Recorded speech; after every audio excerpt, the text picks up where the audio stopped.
Good day, everyone. Our group is tasked to discuss on the extraneous sources of Muslim law.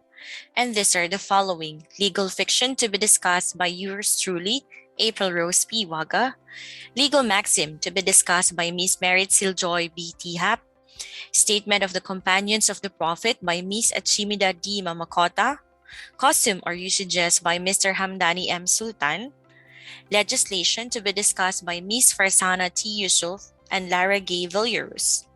Lastly, ancient laws to be discussed by Mr. Muhammad T. Yaya. Extraneous sources are so-called extraneous because they are outside the primary, secondary, and subsidiary sources of Muslim law. Let's start with the first source, legal fiction. Legal fiction has this Quranic basis. Legal fiction, from the old Roman word fiction, which means false averments, are to be distinguished from presumption of law. The legal assumption that something which are or may be false is true. Fiction of law assumes for truth what is either false or at least is as probably false or true. Legal fiction has some limitations. First, that which impossible shall not be feigned. Second, that no fiction shall be allowed to work an injury. And third, a fiction is not to be carried farther than the reasons which introduce it necessarily require. There are three classifications of legal fiction. First, we have the positive, negative, and fictions by relations. Here, you will be able to see the examples of each classifications. Let us proceed to legal maxim. What is legal maxim? It is a general rule which applies to all particular cases, an established principle or proposition, a principle of law universally admitted as being just and consonant with reason. The methodology is termed by Muslim jurists al-ashbah, wal-nazir similitudes, and the like. To understand what is legal maxim, I will give you some examples. Number one is hardship or the mashaqqa begets facilities, which means that difficulty mitigates liability. Example of this is when you steal fruits from an orchard because of hunger. Thus, the Quran provides God intended every facility for you. He does not want to put you into difficulties. Another example is when confronted by two evils, choose the lesser evil, or when in a state of emergency or urgency, the less harmful act may be done to avoid a severe one. For example, when there is on fire, you have to destroy some houses to prevent fire from spreading and causing more destruction. Another example is when receiving a thing is forbidden, the giving of it is also forbidden. Example of it is receiving a bribe is forbidden, so the giving of it is also forbidden. Now let us proceed on to another extraneous source, the statements of the companions of the Prophet. Who are these companions?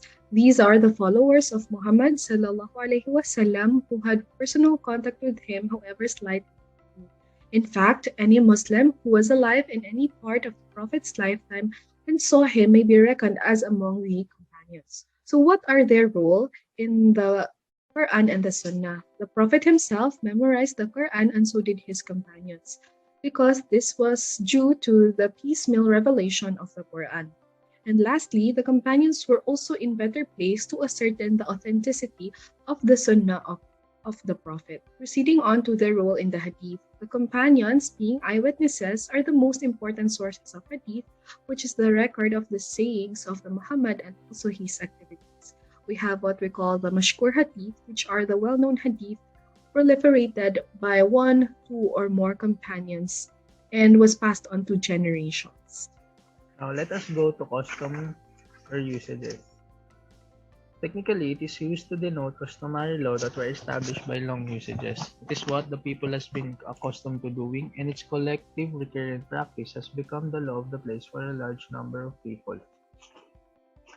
Generally, they are classified into two: the general, or those that constitute a part of the common law of the country, or special, or those that which are confined to a particular class district or to members of a particular class.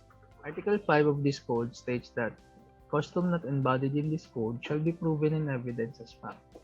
Now, in relation to that article, to consider a custom as a binding rule, it must possess the following elements.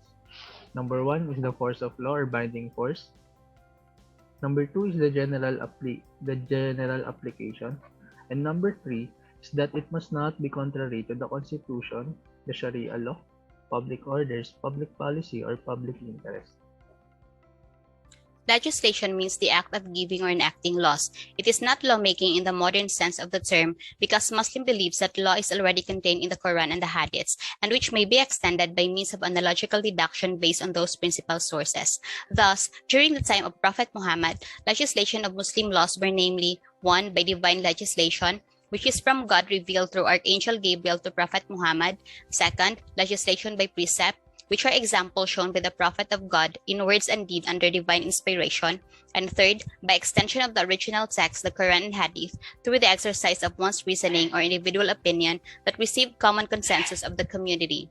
The authority to enact laws primarily belongs to God as a divine legislator, but since laws are important in the affairs of men, God has delegated the power to lay down laws to the men in the community who are competent in that respect. That is why the legislation under Islamic law is an extension of the divine laws, and that Muslim states have a right to make legislative enactments which would be in keeping with the spirit of the Sharia. It is in this sense that legislation in Islam is permissible. Assalamu alaikum. Al-Siyasa al-Sharia, or government in accordance with revealed law, literally patching together being the combination of the views of two different schools or jurists in single whole. Legislation distinguished from jurisprudence. Jurisprudence, according to Austin, is a rigid science of positive law concerned with the exposition of the general principles and leading terms of the law, such as rights, obligations, injury, sanction, and punishment and redress, while legislation is based upon the principle of utility, that is greatest happiness of the greatest number, which is an accepted principle in the modern world. Distinction between fatwa and law. Fatwa is a product of ijtihad and the faqih deductive endeavor. Law, on the other hand, derives its legitimacy from the power of the state. In other words, the distinction between the fatwas of the mujtahidum and the law passed by the state with respect of the divine ahkam rule is similar to one between a recommendation and an order. Thank you so much. To further our discussion of the sources of the Sharia, we shall mention another source, which is the ancient laws. It has caused considerable controversy and gave us the saying that laws of our predecessors are laws unto us. Has the Sharia supplanted all legal systems which preceded it? The laws of our predecessors are laws unto us. In other words, all laws preceding the Sharia should remain operative unless specifically supplanted, considering that the things which have been in existence from the time immemorial shall be left as they were. Therefore, we find no benefit to be derived from this source because of its special relationship to the matters of religious organizations.